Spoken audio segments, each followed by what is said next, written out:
Bueno, ¿de escucharme? ¿Alguien? Eh, ¿Alguien podría confirmarme si me escucho? Sí, Sergio, sí se le Ok, escucha. bien, muchas gracias.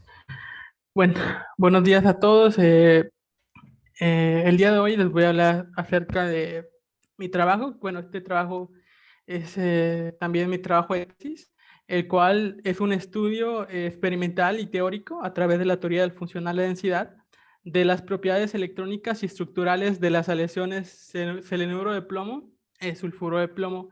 Los asesores de este trabajo son la doctora Cecia Guarneros y el doctor Felipe Caballero. Bueno, a quienes agradezco siempre, bueno, por estar siempre al pendiente.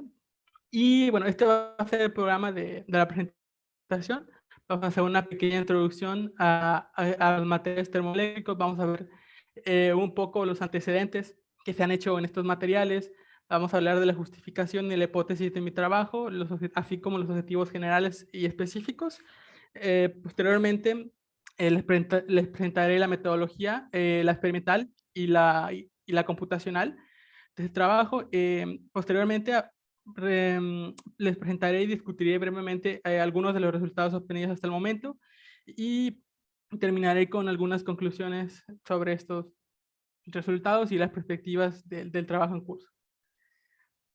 Bueno, me gustaría iniciar haciendo una perspectiva energética, como ya bien lo mencionaba Marcela. Actualmente una de las preocupaciones eh, en el mundo es el consumo energético, debido a que desde que iniciamos a utilizar electricidad, el consumo energético no ha parado de aumentar. Y aquí en la figura 1 vemos 965. Podemos ver que actualmente estamos en el orden de 600 exajulios, lo que es una cantidad bastante grande.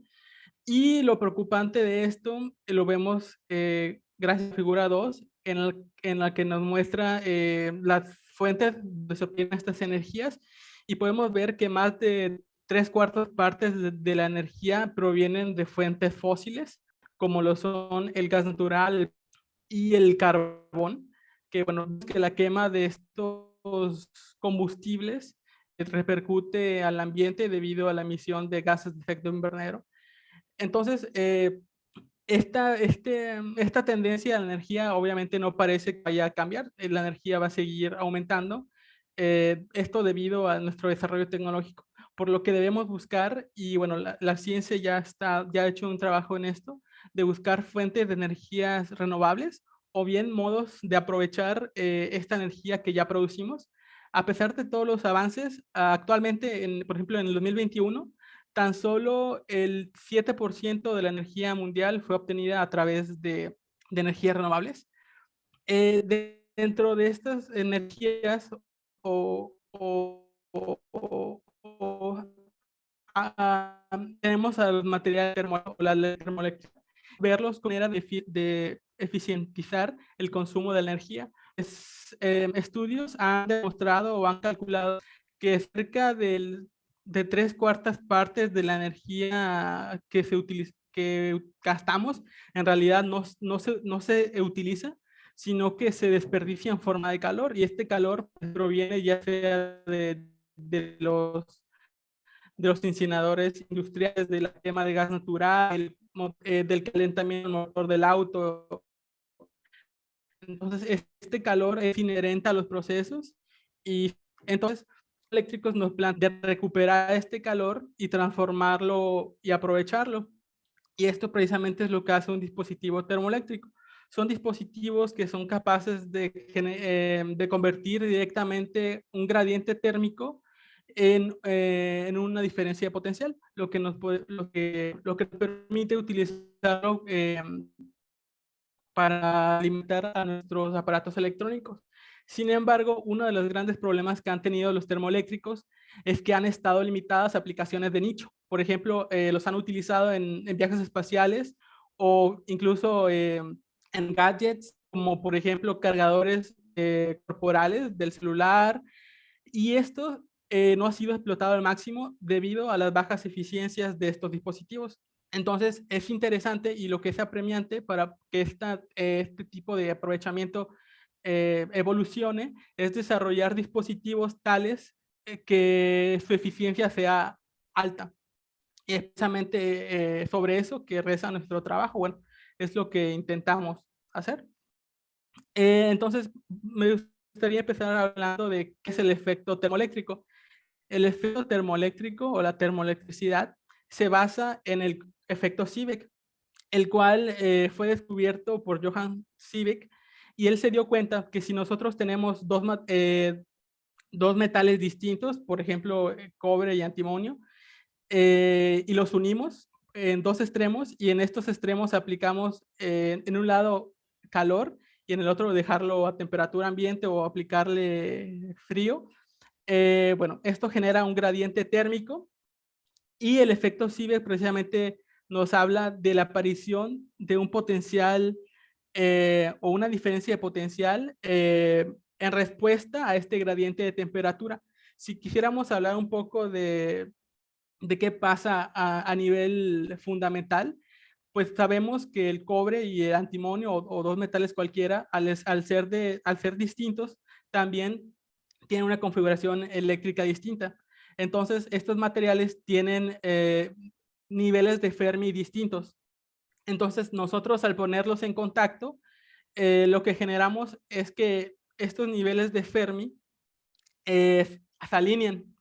Entonces, electrones de niveles superiores de energía del metal más con función de trabajo más alto migran hacia el nivel energético inferior, y esto podemos verlo como una migración de electrones. Entonces, esta migración pues nos provoca esta diferencia eléctrica, bueno, esta diferencia de potencial. Y esta diferencia de potencial, después, si nosotros le aplicamos un calor o un gradiente térmico, pues es proporcional a este gradiente. Como les mencioné inicialmente, el efecto Seebeck se descubrió para metales. Sin embargo, como ya he mencionado, pues su uso o prácticamente no se le dio mucho uso debido a que los voltajes generados eran muy, muy bajos, de orden de microvoltios por cada, que fue hasta la llegada, sino hasta la llegada de los termoeléctricos, hasta la llegada de los materiales semiconductores, que digamos que el interés por los termoeléctricos volvió, ya que ahora los materiales termoeléctricos consisten de una cupla termoeléctrica, que es la que vemos en la figura 8, la cual consiste en dos semiconductores, uno tipo P y uno tipo N, unidos entre sí por una placa conductora y estas conectadas a un circuito. Entonces, si nosotros aplicamos una fuente de calor, esto provoca igual la migración de los portadores de carga, y de este modo se genera la diferencia de potencial. Y un módulo termoeléctrico es simplemente la unión de muchas termocuplas. Esto porque, bueno, igual, cada termocupla es capaz de generar del orden de los microvoltios por grado Kelvin. Entonces, para poder aprovechar esta tecnología, es obvio que necesitamos conectar en serie, bueno, eléctricamente en serie, varios de estos módulos termoeléctricos, y conectarlos térmicamente en paralelo. Usualmente estos módulos termoeléctricos van desde los cientos de termocuplas hasta las miles, dependiendo del uso al tenga previsto. Entonces, llegado a este punto, la pregunta del millón es: ¿qué hace a un buen material termoeléctrico? Y como en cualquier máquina, la respuesta es la eficiencia. En un material termoeléctrico, la eficiencia la podemos definir como la energía producida entre el calor que nosotros inyectamos. Si hacemos las ecuaciones de la termodinámica del transporte de calor, llegamos a, bueno, podemos expresar um, esta figura, bueno, esta eficiencia con dejen poner mi puntero. Es decir, lo podemos expresar mediante esta ecuación. En esta ecuación tenemos factores como el factor de Carnot y tenemos estos factores que corresponden a la temperatura del lado frío y la temperatura del lado caliente. Sin embargo, podemos ver que los únicos o el único parámetro que realmente depende del sistema es este parámetro, que es ZT. ZT se le conoce como la figura de mérito y simplemente este ZT es, digamos, es propio de cada sistema, de cada material. Entonces, podemos ver que si ZT tiene un valor elevado, la eficiencia del dispositivo también va a ser alta. Por lo que idealmente para obtener buenos materiales termoeléctricos necesitamos materiales con figuras de mérito elevadas. La figura de mérito la podemos definir como el coeficiente de Seebeck al cuadrado. El coeficiente de Seebeck es, ya vimos, es una razón entre el voltaje producido entre el gradiente térmico por la conductividad eléctrica del material dividido entre la conductividad térmica del material. La conductividad térmica, en el caso de los semiconductores, podemos dividirla en dos factores. La conductividad propia o que se transmite por los portadores de carga y la conductividad que se transmite a través de la red, es decir, la componente fonónica de esta transmisión. Entonces, llegado a este punto, pues parecería bastante arbitrario obtener buenos termoeléctricos. Bastaría con que el numerador fuera alto y el denominador fuera pues cada vez más cercano a cero. Bueno, eso sería como lo trivial. Sin embargo, nos damos cuenta que estas propiedades, coeficiente de Seebeck, conductividad térmica y eléctrica, están interconectadas.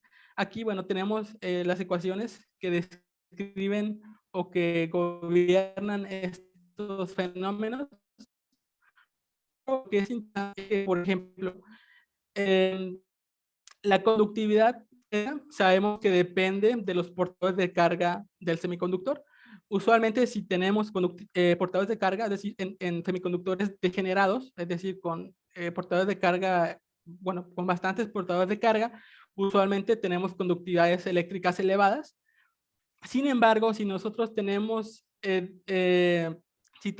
vemos aquí que del orden de 10 a la 20, 10 a la 21 de portadores de carga, entre más alto sea el número de portadores de carga, el coeficiente de, bueno, el factor de Seebeck decrece. Entonces, no podemos, digamos, mejorar una de las propiedades sin demeritar la otra. Es por eso que conseguir factores de mérito ZT es difícil. Igual, si nosotros aumentamos la conductividad eléctrica, aumentando el número de portadores de carga, eso también repercute en la alza de la conductividad eléctrica a través del componente electrónico. Entonces, por eso es que no es tan sencillo y ha sido un tema de investigación que ya lleva décadas de cómo optimizar estos parámetros. Entonces, se han estudiado diversos modos, se han abordado diferentes estrategias para mejorar estos materiales. Uno de ellos es a través de la nanoestructuración. Bueno, aquí me falló la animación. De la nanoestructuración, porque como veíamos, nos interesa que la conductividad fonónica sea baja. Entonces nosotros al estructurar un nanomaterial, pues hay efectos cuánticos inherentes como el confinamiento cuántico. Esto lo que nos permite al tener nanoestructuras es que la propagación fonónica se dificulta. Entonces, esa es una de las maneras en que se mejoran el factor. Otro es a través del dopaje químico, es decir, reemplazamos, por ejemplo, vamos a poner un ejemplo concreto, si tenemos una matriz de sulfuro de plomo, sería reemplazar, por ejemplo, azufre, átomos de azufre por átomos de cloro. Esto repercute en las bandas energéticas y además pues añadimos portadores de carga. Entonces, mediante dopaje químico, nosotros añadimos portadores de carga y esto, como ya vimos, nos repercute en mejor conductividad eléctrica y lo que nos favorece en un ZT mayor. Sin embargo, como vimos, el agregar demasiados portadores de carga, pues también nos va a repercutir en el coeficiente de Seebeck. Entonces es un jalar y estirar, es un tira y afloja. Mediante aleaciones es algo parecido al dopaje, sin embargo, la gran diferencia es que en el dopaje nosotros cambiamos átomos de una valencia, digamos en el caso del carbono, ¿no? Que tiene valencia 4, por átomos con diferencia valente, por diferente valencia, con diferente valencia, como puede ser un átomo tetravalente o pentavalente, y en una aleación no, nosotros vamos a, a reemplazar átomos de una especie por otro átomo con el mismo, con el mismo número de electrones de valencia. Esto al final de cuentas nos da una estructura en la cual se modifican, nosotros al cambiar, por ejemplo, átomos de selenio por azufre, lo que estamos haciendo es que estamos creando centros de dispersión en la red. Es decir, idealmente, si pensamos en un cristal de sulfuro de plomo, es una, bueno, en el caso ideal, ¿no? A 0 Kelvin, pensamos en una red infinita que se repite. Sin embargo, si nosotros hacemos estas aleaciones, pues introducimos azufre que tiene, o el material dopante de aliaje, que tiene una masa distinta, que tiene un radio distinto, y esto provoca una distorsión en la red. Y esta dispersión, esos son estos defectos o estos centros de dispersión los que dificultan la transmisión del componente fonónico, y esto nos beneficia en que se baja la conductividad térmica. Y han sido abordados otros tipos de estrategias, sin embargo no las discutiré en esta presentación. Eh, Dentro de los materiales que se han estudiado, una de las familias que más destaca son los calcogenuros de plomo, los cuales son estructuras que comparten con fórmula química plomo y X, donde X es un calcogenuro, es decir, azufre, selenio y teluro. Esto, es, esta familia de materiales se caracteriza porque todos tienen estructura cúbica centrada en las caras, tienen estructuras del mismo tipo que el cloruro de sodio, es decir, la sal de mesa. Estos también tienen un número de coordinación de 6, es decir, que cada átomo está unido o interactúa con otros 6. El parámetro de esta estructura se reduce si nosotros nos movemos de sulfuro de plomo a teluro de plomo. Vemos una disminución en el parámetro de red de cerca del 10% cada vez que nos movemos.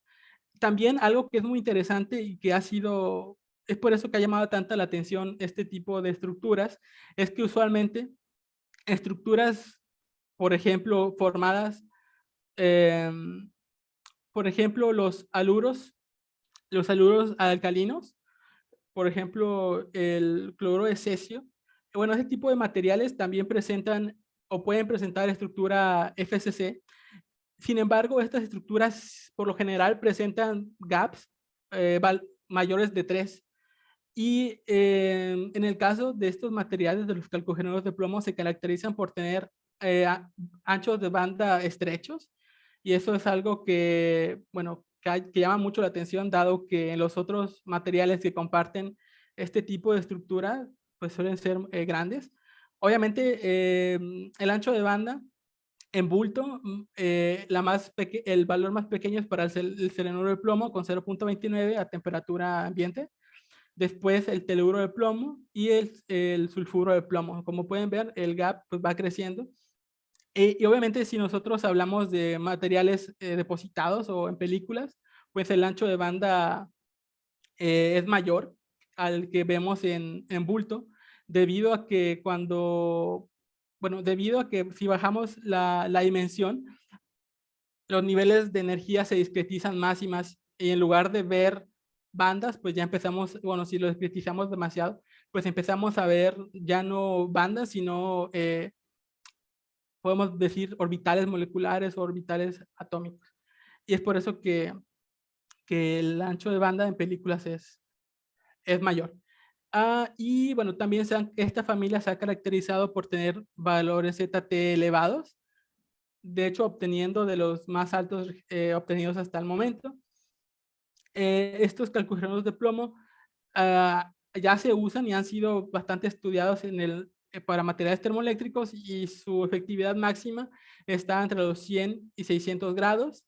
Esta investigación por los calcogenuros, como les dije, ya tiene su tiempo, inició desde 1950. Sin embargo, llegó a un punto en el que se saturó, o sea, ya no había más avances.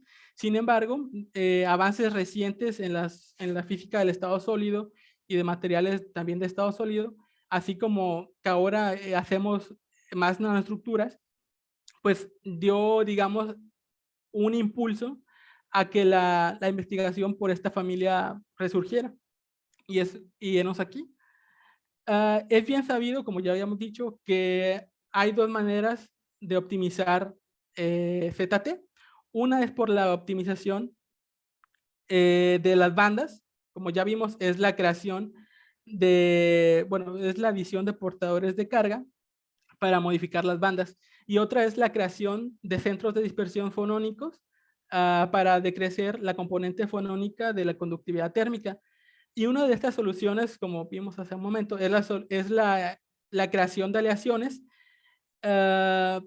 Y esta tecnología permite modificar o abordar esta modificación por los dos caminos: modificar um, la, la, la ingeniería de bandas y pues la creación de centros de dispersión fonónicos. Actualmente, o de los materiales que más han llamado la atención es el teluro de plomo. Sin embargo, el teluro de plomo es un material que se utiliza ya en la metalurgia, se utiliza para hacer celdas solares y tiene un sinfín de usos, y es uno de los materiales más escasos en la corteza terrestre, por lo que nos interesaría obtener materiales que fueran similares. Como ya vimos, la familia de colquejonuros presentan propiedades similares. Sin embargo, por ejemplo, el selenio es cerca de 50 veces más abundante que el teluro, y el azufre, bueno, el azufre es, como ya lo escuchamos, es de los materiales que más abundan en nuestro planeta. Me parece que es el 16º más abundante en la Tierra, y pues aquí en nuestra zona, lamentablemente también lo tenemos en la atmósfera, bueno, pero aunque no podríamos utilizarlo para esto. Pero como ven, es un material son materiales más abundantes que el teluro, por lo que sería interesante estudiar estos materiales como alternativas al teluro de plomo, que como les digo es de los más utilizados hasta ahora. Entonces, aquí podemos ver el sistema selenuro de plomo, sulfuro de plomo. Lo que aquí vemos es una matriz de selenuro de plomo, en la cual reemplazamos átomos de selenio por átomos de azufre en una proporción X. Si nosotros ponemos esto como un diagrama de fases, a la izquierda podríamos ver el selenuro de plomo cuando X vale 0, es decir, cuando la cantidad de azufre reemplazada es 0. Sin embargo, si nos movemos hacia la derecha, pues vamos reemplazando átomos selenio por átomos azufre. Y bueno, básicamente así podríamos concebir una aleación de este estilo. Como antecedentes rápidamente, Wang y colaboradores en 2013 obtuvieron aleaciones de selenuro de plomo, sulfuro de plomo. Ellos estudiaron toda la composición, es decir, de 0 a 1, con un paso de 0.1, pero ellos obtuvieron estas aleaciones mediante fundición. Y como vamos a ver, esto es algo que se repite mucho.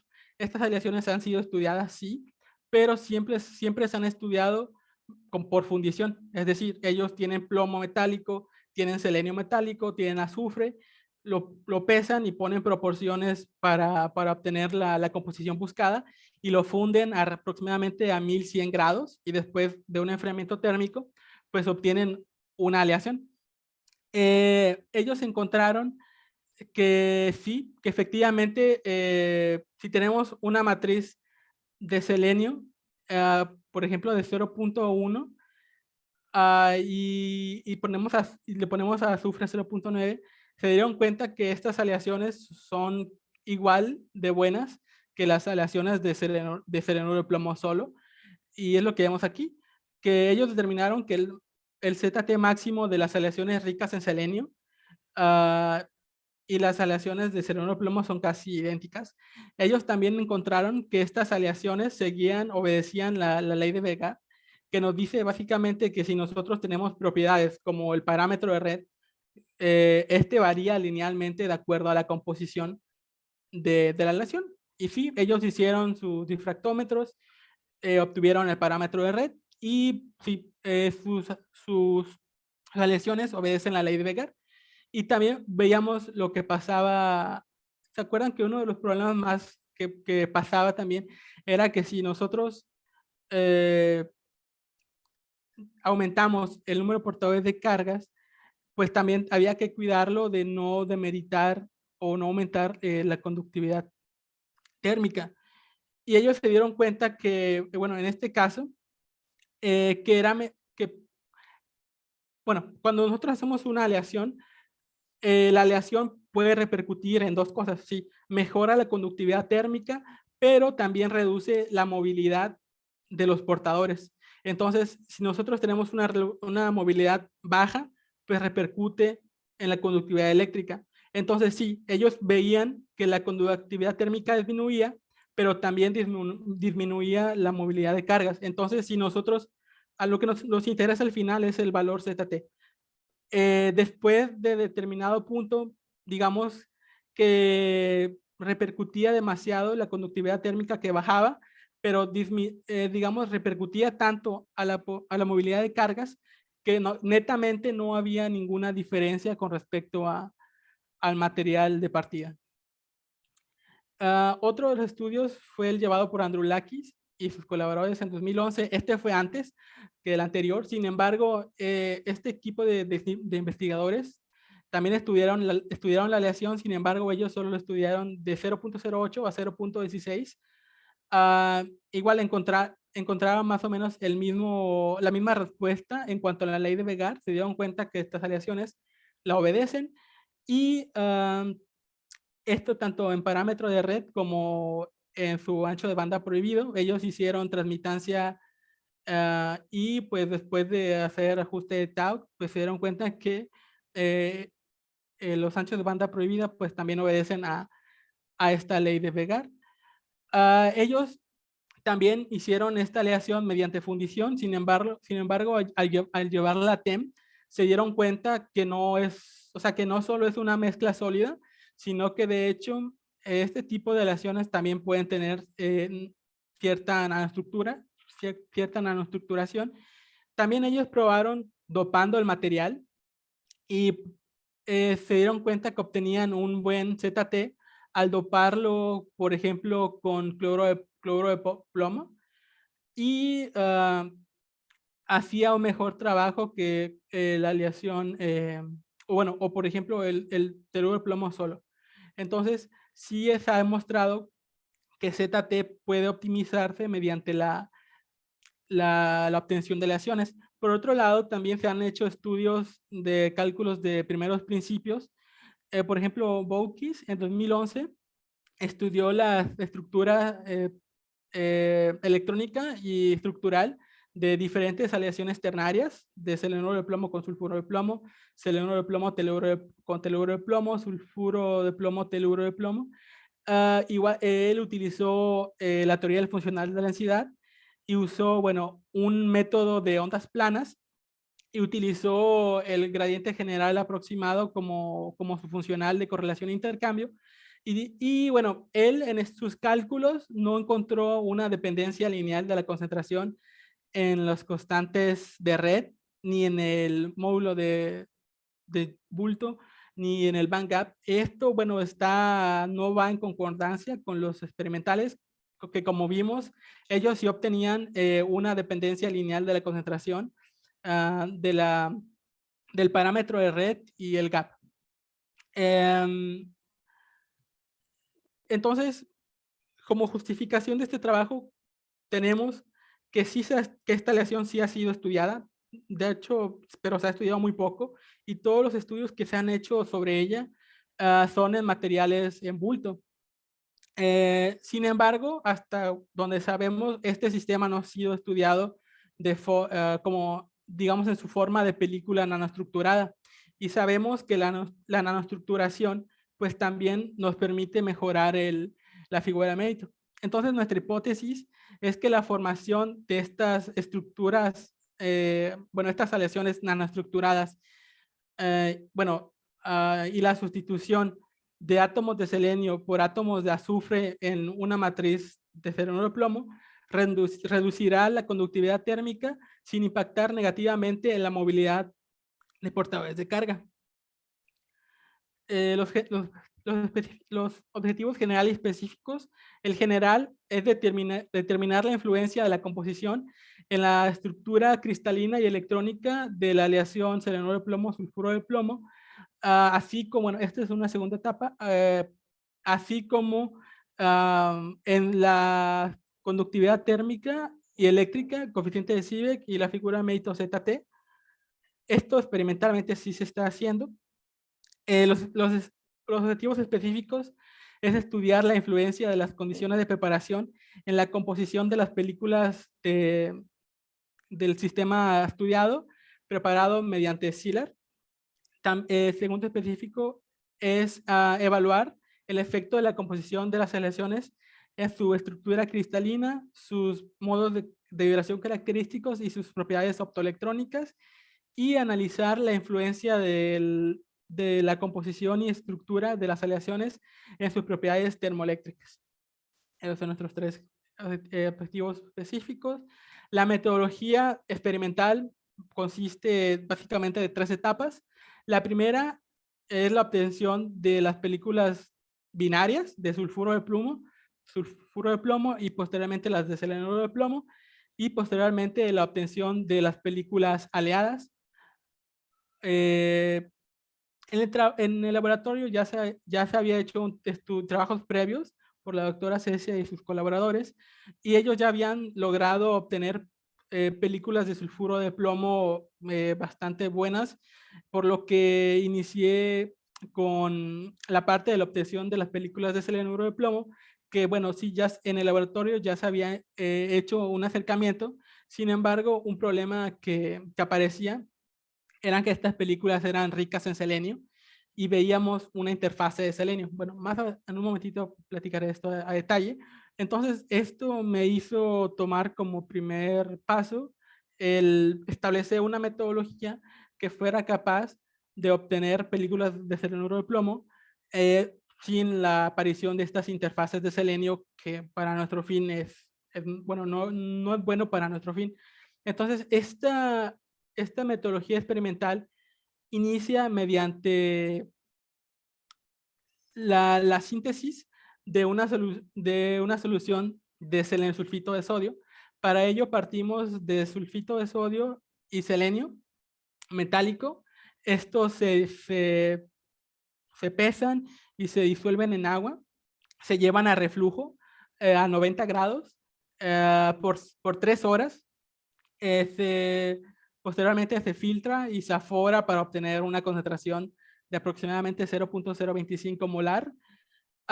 Y esto nos permite obtener una solución catiónica, de solución fuente catiónica, porque la técnica Szilard consiste básicamente en la inmersión repetitiva de un sustrato en diferentes soluciones acuosas. Estas soluciones acuosas son soluciones precursoras de iones. Entonces necesitamos 2 soluciones precursoras, una de ellas que contenga el catión, en nuestro caso es plomo 2+, y una solución que contenga el ion, bueno, el anión, que en nuestro caso es selenio. Entonces, una explicación de este método es que nosotros sumergimos sucesivamente un sustrato. En nuestro caso utilizamos vidrio. El vidrio en un pH mayor a 2, usualmente en el vidrio, si tenemos un pH mayor a 2, hay oxígenos en la superficie. Entonces nosotros al tener y al sumergirlo en este sustrato con iones plomo, pues hay una interacción del tipo electrostática entre los iones oxígeno presentes en la superficie del vidrio y, y los iones de plomo. Entonces hay un primer paso que es la absorción de estos átomos a la superficie. Posteriormente se sumerge en agua, esto para elevar, para quitar los iones que no se adhirieron a la superficie. Posteriormente se sumerge en el vaso que contenga el anión. Entonces estos reaccionan, plomo selenio reaccionan, obteniendo de este modo el selenuro de plomo, y posteriormente se enjuaga otra vez con agua para quitar los iones que no hayan reaccionado y no se hayan adherido a la superficie.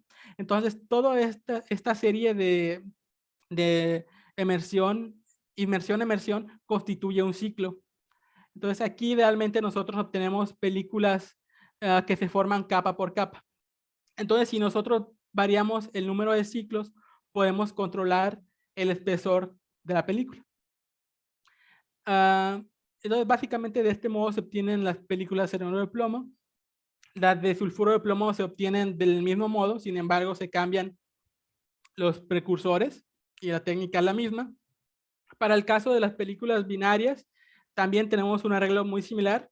Sin embargo, en ahora hay 6 vasos de precipitado. Obviamente ahora tenemos 2 precursores aniónicos y nosotros queremos lograr la composición buscada variando la concentración de los precursores selenio y azufre para lograr la estequiometría buscada. También otra manera que podríamos probar para buscar o para variar la composición es variar los tiempos de permanencia del sustrato en cada uno de los reactores. Dentro de las caracterizaciones que se tienen previstas son las caracterizaciones estructurales, termoeléctricas, las optoeléctricas y las morfológicas y las de composición. La estructural se lleva a cabo mediante difracción de rayos X, lo que nos va a permitir conocer la estructura cristalina, los parámetros de red, el tamaño de cristalita, la formación o no de las aleaciones y la influencia de la composición de la aleación en la estructura cristalina de nuestro material. Mediante la caracterización termoeléctrica que se lleva a cabo en los equipos SBA 458 Nemesis y el LFA, nosotros podemos obtener el coeficiente de Seebeck, la conductividad eléctrica y térmica de nuestras aleaciones.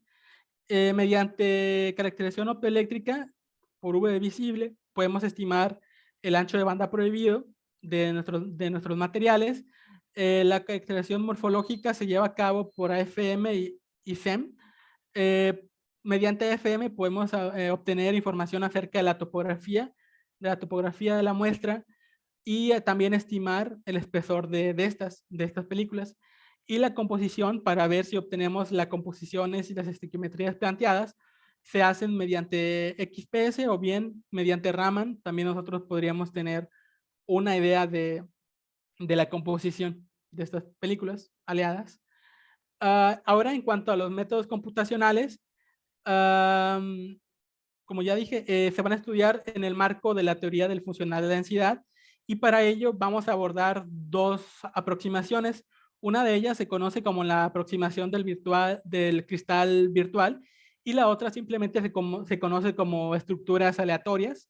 Para estos cálculos utilizamos la aproximación del gradiente metageneralizado y la aproximación del gradiente general. Bueno, estos cálculos se llevaron a cabo en Quantum ATK y bueno, también al igual que en la contraparte experimental, buscamos estudiar el efecto del incremento de la concentración X, es decir, del ion sulfuro, en la red y para ver sus cambios estructurales y electrónicos. Bueno, básicamente el método de cristal aproximado consiste en que uno crea, vaya la redundancia, un átomo virtual, que es una mezcla de selenio y azufre, y bueno, se le da como una ponderación apropiada para obtener la composición que nosotros buscamos. Ah, este método, la gran ventaja que tiene es que solo necesita 2 átomos por celda, porque, digamos, uno es el átomo de plomo normal y el otro es un átomo virtual, que es una combinación de selenio-azufre. Sí, es mucho más, obviamente, al solo contener 2 átomos en la celda primitiva es un cálculo muy rápido.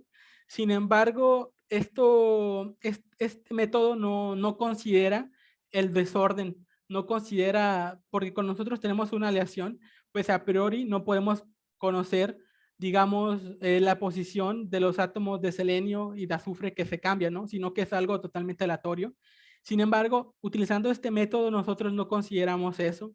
Nosotros simplemente hacemos un promedio de estos átomos y nos permite obtener cálculos muy rápidos. En nuestro caso utilizamos pseudopotenciales del tipo SG15, que son pseudopotenciales conservativos, y optimizamos el parámetro de las redes utilizando un método pseudo-newtoniano que tiene una tolerancia de 0.05 electrón volt por Armstrong. Y después las propiedades estructurales y electrónicas se obtienen utilizando el gradiente general, el metagradiente general. Y bueno, aquí obtenemos un parámetro C autoconsistente y después nosotros ajustamos un parámetro C para mejorar, digamos, el valor del bandgap. Porque este tipo de métodos de primeros principios son muy, ¿cómo decirlo? Son muy famosos debido a que, a pesar de que pueden generar una estructura de bandas que corresponde a las reales, usualmente cuando se trata de dar un valor de bandgap suelen sobreestimarlos o subestimarlos dependiendo del método que se hayas elegido. Y otra alternativa al estudio de estas aleaciones es mediante las estructuras aleatorias. En este tipo de estructuras nosotros consideramos una supercelda, es decir, una celda que contiene muchos átomos. Para este trabajo nosotros consideramos una celda primitiva SCC que repetimos 3 veces a lo largo de X, Y, Z y obtenemos una celda con 64 átomos.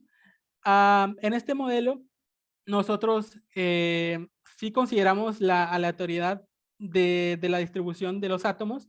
Para eso creamos diferentes, bueno, digamos que este mismo ajuste, esta misma celda, nosotros la repetimos, bueno, la repetí 10 veces para que las posiciones, digamos, para que los átomos de selenio que se reemplazaban por azufre no siempre sea el mismo, sino de estudiar diferentes celdas con diferentes posiciones, pero que respete la composición o la estequiometría planteada.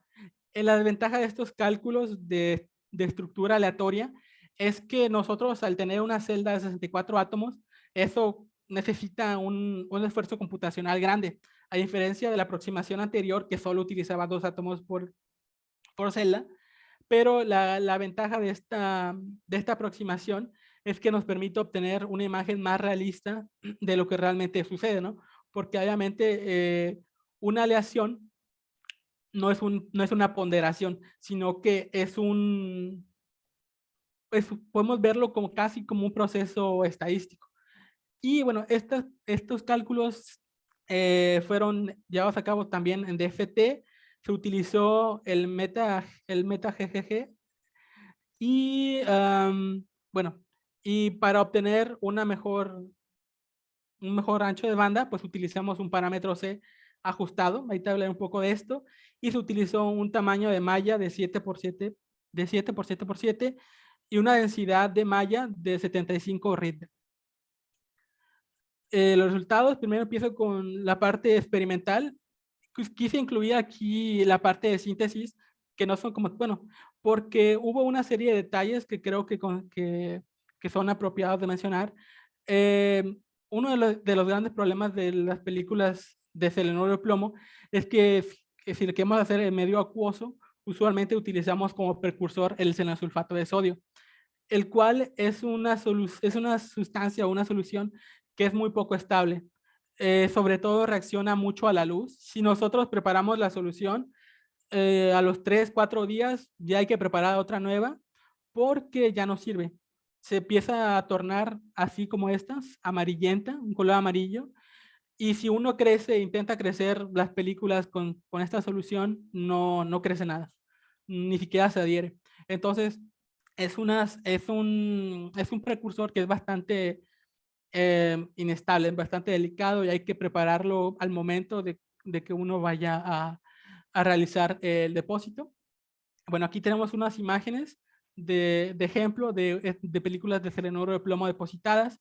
Aquí podemos ver que ya en el ciclo 10 ya es visible el depósito. En el ciclo 25 vemos que creció la película un poco más. Y ya alrededor del ciclo 50 ya empezamos a ver unas películas bastante opacas. Bueno, se estudiaron diferentes condiciones bueno, aquí solo estoy hablando de películas de selenuro de plomo. Se estudió, como les dije, había un problema que había el problema de que, mejor les muestro primero el Raman. Había un problema con las películas de selenuro de plomo bueno, aquí tenemos un espectro Raman y las de color rojo y verde se obtuvieron con la metodología estándar, la ya reportada, y vemos que aparece un pico aquí en 232 centímetros a la menos 1, que se atribuye al selenio hexagonal. ¿Sí? Al selenio hexagonal. Entonces podemos ver que si utilizamos el método convencional en la que utilizamos una concentración de trietanolamina en una proporción 1:2, como la literatura sugiere, bueno, se forman películas con bastante selenio. Esto lo atribuimos a que, bueno, de por sí, las sales de plomo disueltas en agua, digamos que la disociación del plomo no es, no es iónica, ¿no? No, por ejemplo, cuando tenemos una solución de cloro de sodio y la disolvemos en agua, pues obtenemos todos los iones cloro y sodio se disuelven. En cambio, en la solución de plomo, el ratio o la liberación de iones plomos es más paulatina. Sin embargo, en la literatura siempre se reporta utilizar una proporción de 1:2 de trietanolamina. La trietanolamina es un complejante, lo que también nos reduce la liberación de plomo. Entonces, nosotros atribuimos que si tenemos toda esa cantidad de selenio, es porque no hay suficiente plomo para reaccionar, y tiene sentido, porque el, el acetato de plomo ya de por sí se disocia muy lento, y luego utilizar una concentración al doble de la trietanolamina, pues la liberación es tan pequeña que hay selenio disponible y que no reacciona con plomo y pues se presenta en forma de selenio metálico. Entonces, uno de nuestros primeros nuestra primera aproximación fue reducir esta concentración de trietanolamina hasta obtener una concentración 1:1, bueno, una relación 1:1, y podemos ver en color rosa y azul que el pico asociado, bueno, la señal asociada de selenio es mucho menos intensa, lo que nos está hablando de que, bueno, la formación de esta interfase es menor. El objetivo es eliminarla, pero por el momento me parece que es un buen resultado. Y también podemos ver esta cristalinidad de nuestras películas. Aquí muestro los espectros, bueno, los difractogramas de rayos X para películas de selenuro de plomo a diferentes ciclos. Va de 20 a 60 ciclos en esta imagen. Y podemos ver, bueno, y la última, la 96901, es bueno, el difractograma patrón, digamos, de selenuro de plomo. Y podemos ver que obtenemos todas las señales características. Además, no se presenta ninguna señal atribuible al selenio metálico. Podemos ver que tenemos esta preferencia en la señal cercana al 30, que corresponde al plano 200. Es decir, que nuestras películas están creciendo preferencialmente en este plano. Podemos ver que en la señal patrón suele ser más grande y en nuestros espectros es más pequeña. Entonces podemos hablar de un crecimiento preferencial en el plano 200. Y pues podemos ver que son películas bastante cristalinas, que incluso ya desde los 20 ciclos obtenemos señal. Bueno, aquí vemos una imagen de la topografía de una de las muestras, una que fue obtenida después de 100 ciclos. Vemos que presentan un crecimiento del tipo Volmer-Weber, que son, digamos, son un tipo de crecimiento que se caracteriza por crecimiento en forma de islas.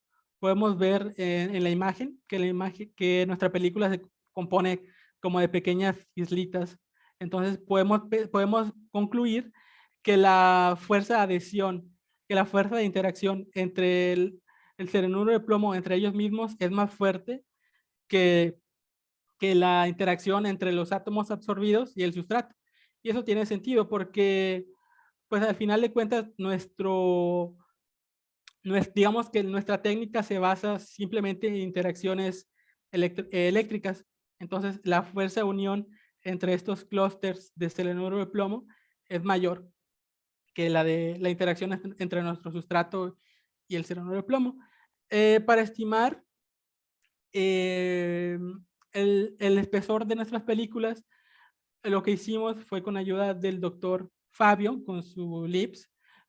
Nosotros tenemos la película de selenuro de plomo crecida sobre vidrio, entonces le damos disparos a la superficie de modo de ocasionar cráteres donde no haya, bueno, que se evapore, que se la película, y de ese modo crear una interfase bueno, de una zona donde haya película y una zona donde solo tengamos el vidrio. Entonces nosotros hacemos perfiles entre estas interfaces y con esto podemos promediar la diferencia de alturas y obtener un espesor estimado. En este caso, para esta película, obtenemos un espesor de alrededor de 300 nanómetros, lo cual está en concordancia con lo esperado, de la velocidad de crecimiento esperado. En cuanto a los resultados computacionales, primero presentaré los compuestos binarios. Uh, Estos simplemente se hizo el cálculo del parámetro de red y del diagrama de bandas. Y, por ejemplo, experimentalmente se obtiene un valor de 5.93 para el sulfuro de plomo y nosotros calculamos un valor de 6.013 Armstrong. Para el caso del selenuro de plomo, experimentalmente se obtienen valores cercanos a 6.1, nosotros obtuvimos un 6.15. Estos cálculos son suficientemente buenos en comparación al recurso computacional que utilizamos, porque realmente para estos cálculos de compuestos binarios se hacen de manera muy, muy sencilla. Aquí vemos los diagramas de bandas para estos materiales. A la izquierda tenemos el sulfuro de plomo y a la derecha el selenuro de plomo. Como se ha reportado en la literatura, estos materiales presentan un diagrama de bandas bastante similar. Podemos ver que hay una transición directa en el punto L. Eso también está en la literatura y concuerda con lo anteriormente reportado. Y para el caso del sulfuro de plomo obtenemos un valor calculado de 0.5 electron volt para el caso del band gap, que si lo comparamos con el valor experimental de 0.41, vemos que no está tan lejos. Sin embargo, sí tiene, como les mencionaba, este tipo de cálculos sobre todo cuando queremos obtener el band gap, sí suelen, digamos, diferir. Sin embargo, la forma y la tendencia de las bandas, eso sí concuerda casi que al 100% con lo experimental. Para el caso de selenuro de plomo, igual obtenemos un band gap de 0.32 cuando el experimental es de 0.27. Es decir, que tenemos un error del más o menos 10%, que creo que está bastante bien. También para el caso de los materiales binarios, se estudió la densidad de estados. Y bueno, la densidad de estados podemos verla como otra manera de representar los diagramas de banda. Aquí podemos saber los electrones, a qué nivel energético, por ejemplo, la banda de valencia, de qué electrones está conformada.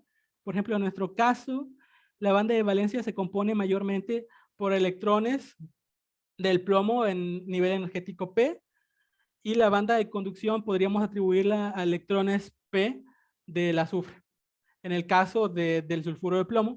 Y para el selenuro de plomo podemos atribuir que la banda de valencia está formada mayormente por electrones P del selenio, y mientras que la de la banda de conducción está formada principalmente por electrones P del plomo. Ya en el caso de las aleaciones virtuales, aquí presento a la izquierda eh, el parámetro de red en función de la composición. En los cuadrados negros son los calculados por mí. En esta imagen lo comparo con literatura. El rojo es el trabajo que les mencionaba de Androulakis, que estudió una composición de 0.8 a 0.2. Podemos ver que están bastante cercanos. También Neumann, él realizó estas aleaciones también por fundición, y también bueno, se presentan en este gráfico con, con este pictograma, y podemos ver que es bastante cercano. Y de hecho, a diferencia de lo obtenido anteriormente, que decían que mediante los cálculos no observaban un comportamiento lineal, bueno, con mis cálculos sí podemos constatar que sí, que estas aleaciones obedecen la ley de Vegar, y esto está en concordancia total con lo anteriormente reportado experimentalmente. En el caso del band gap, en función de la composición, nosotros hacemos dos cálculos. Uno es el meta GGA, el MGGA, en donde nosotros dejamos que él establezca el parámetro C. Si nosotros dejamos que él establezca el parámetro C, es en color rojo, podemos ver que el band gap ni siquiera tiene digamos, la tendencia correcta, que debería ser aumentar. Entonces, si nosotros, bueno, nosotros aquí podemos obtener, no estoy dando detalles, pero hay maneras de obtener o ajustar un parámetro C de modo de que se parezca o que vaya más en concordancia a lo que vemos experimentalmente. Haciendo ese ajuste, obtenemos los puntitos verdes, y en la línea negra, pues es una aproximación lineal, considerando que el band gap obedece la ley de Vegar. Y si lo comparamos con lo que obtuvimos con el parámetro C ajustado, podemos pensar en que sí vemos que, de hecho, hice una regresión lineal y tenemos un R cuadrado de 95. Entonces podemos pensar que mediante mis cálculos sí podemos constatar esta obediencia de la ley Vegar en estas aleaciones. En el método de la aleación aleatoria, bueno, obtuvimos parámetros de red muy similares, prácticamente son los mismos que obtenidos por el método anterior. Sin embargo, podemos ver que a pesar de que el band gap sí muestra la tendencia adecuada, que crece y tiene un comportamiento lineal, podemos ver que la sobreestima. Sí tenemos la misma tendencia, sin embargo, los valores no corresponden con lo experimental. Sin embargo, sí nos da la tendencia correcta. Bueno, ya para terminar, como conclusiones parciales, tenemos que la luz afecta a la solución precursora de selenio. Entonces la solución de selenio debe ser almacenada en la oscuridad, y debe asegurarse que en lo posible el crecimiento de las películas sea en la oscuridad. La proporción 1 a 1 iones sulfuro y surfactante, o bueno, y complejante, es la que mejor favorece el crecimiento de las películas de selenio de plomo, a pesar del radio 1,2 reportado en la literatura. Bueno, no menciona la hidracina, pero la hidracina favorece la cristalinidad de las películas.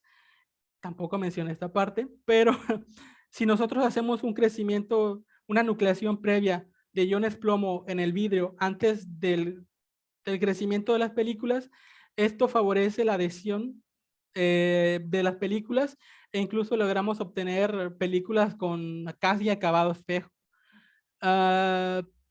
Ambos, los compuestos binarios, los dos, también las aleaciones, tienen su transición electrónica en el punto L de la zona de Brillouin. Bueno, y como conclusión general, las películas crecidas en oscuridad con una proporción de 1:1 de plomo y tritanolamina con hidracina como agente reductor reduce la formación de selenio metálico en las películas. Bueno, algunas de las referencias consultadas: agradecimientos especiales al IPN, a Cicat Altamira, al CONACYT, a la Universidad Veracruzana y al Laboratorio Nacional de Supercómputo del Sureste de México. Bueno, por mi parte eso sería todo. Muchas gracias por su atención. Espero que no haya sido demasiado larga la presentación y bueno, quedo atento a sus comentarios. Muchas gracias.